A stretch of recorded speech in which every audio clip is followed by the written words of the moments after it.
resources to Libya as its crude oil production fell further last month amid lingering supply disruptions, according to a new report by the Organization of the Petroleum Exporting Countries, OPEC.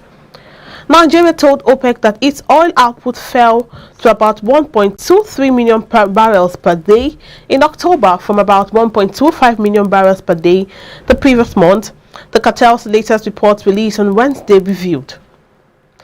Libya, which overtook Angola as the second biggest producer on the continent in December last year, saw its oil production rise to 1.24 million barrels per day in October from 1.16 million barrels per day in September, based on direct communication, according to OPEC.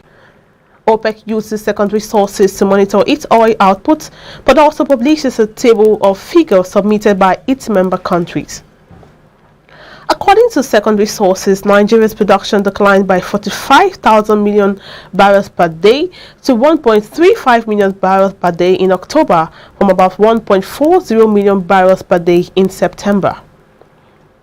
The Minister of Finance, Budget and National Planning, Mrs. Zainab Ahmed, has described a fuel subsidy as a major waste and a drain on the Nigerian economy, saying the government plans to replace it with transport subsidy to assuage the effect on its removal of the masses for a short period.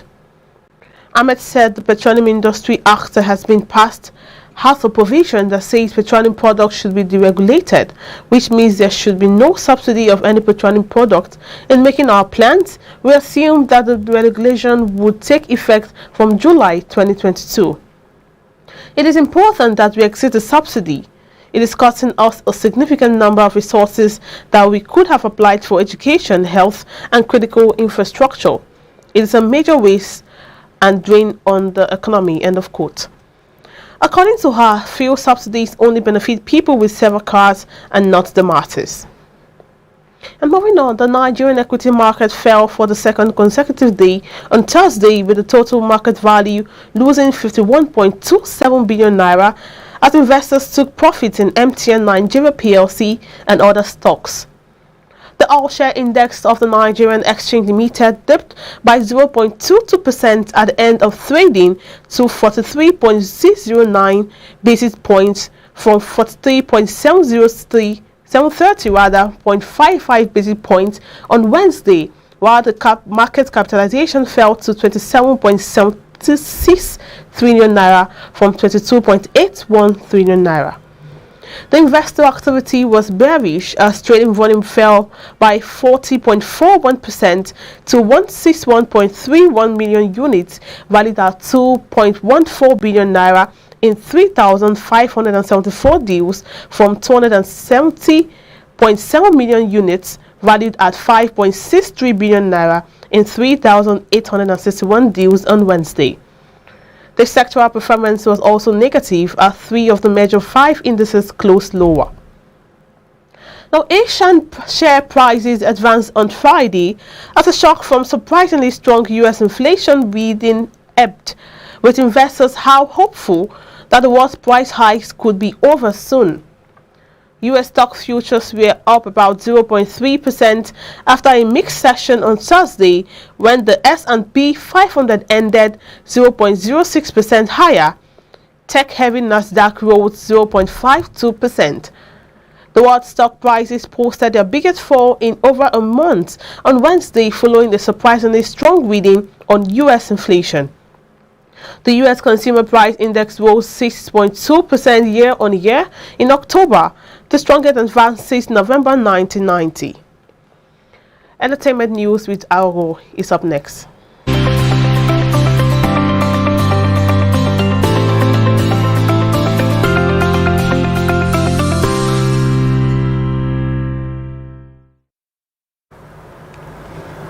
Welcome to Entertainment News. My name is Agogo Ayanago.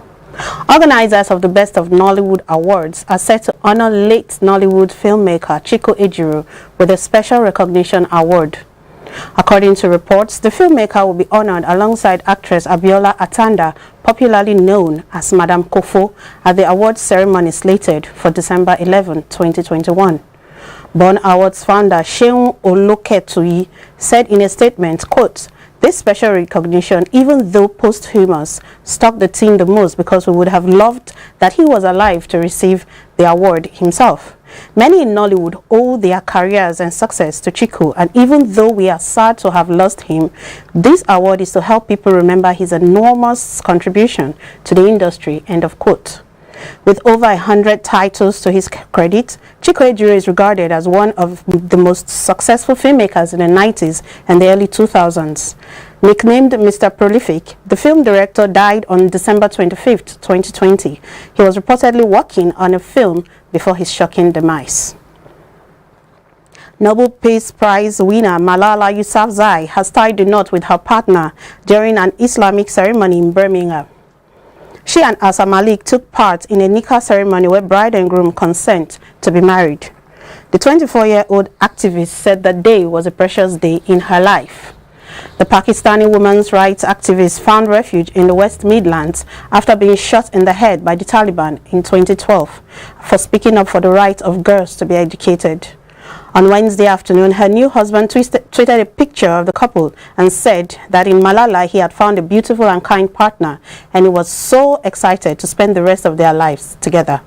After recovering from her near-fatal injuries, she and her family relocated to Birmingham, which she later called a second home. At 17, she became the youngest person to win the Nobel Peace Prize award. She went on to study at Oxford University and has become a leading human rights campaigner since then. That is it on entertainment news. I am Agogo Ayanago. Back to you, Margaret.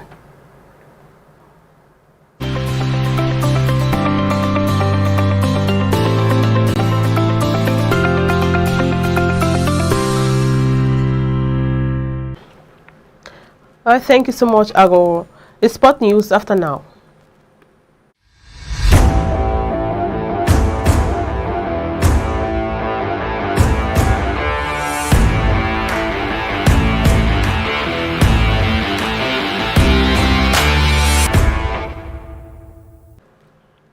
And now in sport, Yorkshire County Cricket Club's chief executive, Mark Arthur, has resigned with immediate effect in wake of Azim Rafiq's racism case. Arthur's departure comes after Azim Rafiq, the former Yorkshire player, called on him to quit over the county's handling of allegations of racism. Yorkshire have appointed Paul Hudson, their finance director, as acting chief executive while the search for Arthur's replacement. The racism scandal has rocked Yorkshire County Cricket Club, with the new chairman Lord Patel offering Rafiq a public apology earlier this week. Rafiq thanked Lord Patel for his response, but also then publicly called for Arthur as well as Martin Moxon, Yorkshire's director of cricket, to resign. Paul George scored 27 points, Reggie Jackson added 22 points, and Eric Bledsoe added 21 points as the Los Angeles Clippers edged the visiting Miami Heat 112 to 109. Miami Heat led by 17 points during the first period, only to try 86 to 78 at the end of the third quarter. The Clippers had led their court to 108 to 107, but after Miami's Duncan Robinson missed a go-ahead three-pointer with 15 seconds left.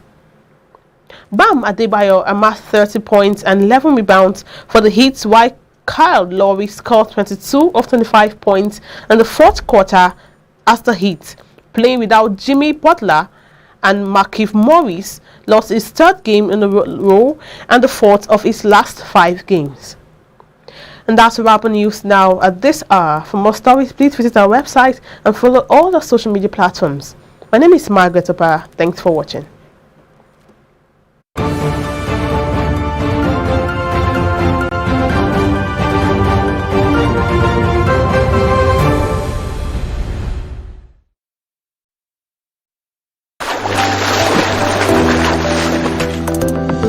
Powerful looks command respect, they say.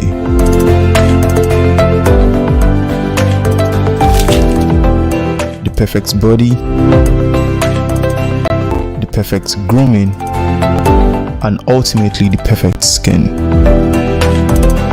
Looks, style, and grooming makes the ultimate man.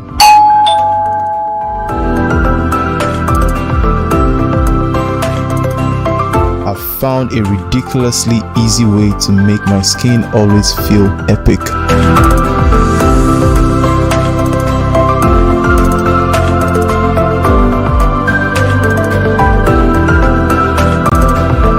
My name is Neo.